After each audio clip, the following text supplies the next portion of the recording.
What's up, guys? It's Doodoo Poker here, back for another video. Today we are going to be looking at two mistakes that population make versus fish and 3-bet pots. Now, I made up two hand histories to illustrate these spots, and I also have MDA because I've always found that the best way to learn poker is to learn through a hand. So let's say we have Jack 10 of spades, we're in the cutoff, we RFI, we have a fish on the button who decides to 3-bet, small blind and big blind fold, and we call with our Jack 10 of spades. The flop comes, ace of spades, 9 of hearts, 2 of diamonds. Now we check to our fish, and the fish does something unusual. He decides to check back on the flop. The turn is a 7 of clubs, giving us a gut shot. Now, theory mostly wants to bet here, and I think most people would assume it's a reasonable spot to bet, but we have to look at MDA to make our decision. So let's pull up some MDA for this formation.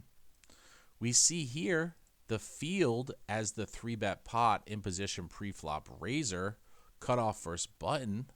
What do we notice? We notice that versus a turn probe, let's say they probe 30, they should be folding between 26 and 30%, but we go to fish and they only fold 17%. We notice the same trend on a probe 50, a probe 70, and a probe 100. We also realize that if we do probe, they are also over raising. So there's two bad data points to realize our equity. So they over raise versus probes and they under fold versus probes. This disincentivizes us to probe turn with low equity holdings. So I'm going to go to my notes and I'm going to show you what the first rule is. Do not probe air or low equity hands on the turn as the 3-bet pot out of position pre-flop caller when they check back flop, because they overcall more than theory and they raise more than theory versus a turn probe. Let's go to the second spot. The second spot, let's say we're on the button. We have a hand like pocket sixes, small blind who's a fish, 3-bets us, big blind folds, and we decide to call. The flop comes, ace of spades, king of hearts, 4 of diamonds. Now the fish checks to us. Now in theory, you're supposed to stab here some frequency, but we need to look at MDA for this spot. So let's pull up some MDA for the field as the 3-bet pot out of position pre-flop raiser. What do we notice?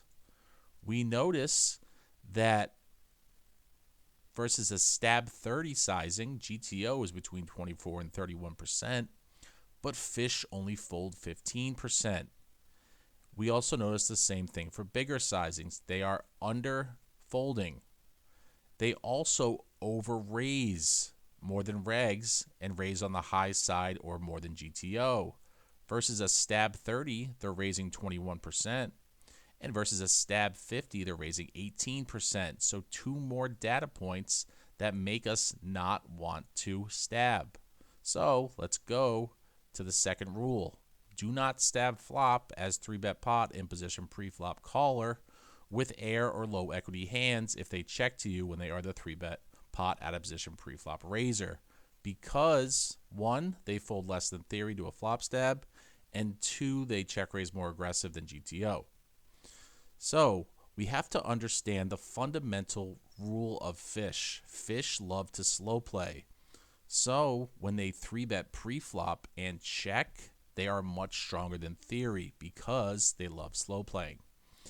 All right, guys, if you enjoyed this video, please give me a like. Please give me a subscribe. New video every single day, 9 a.m. Eastern Standard Time. Hope you guys enjoyed that one, and I will see you in the next video. Take care.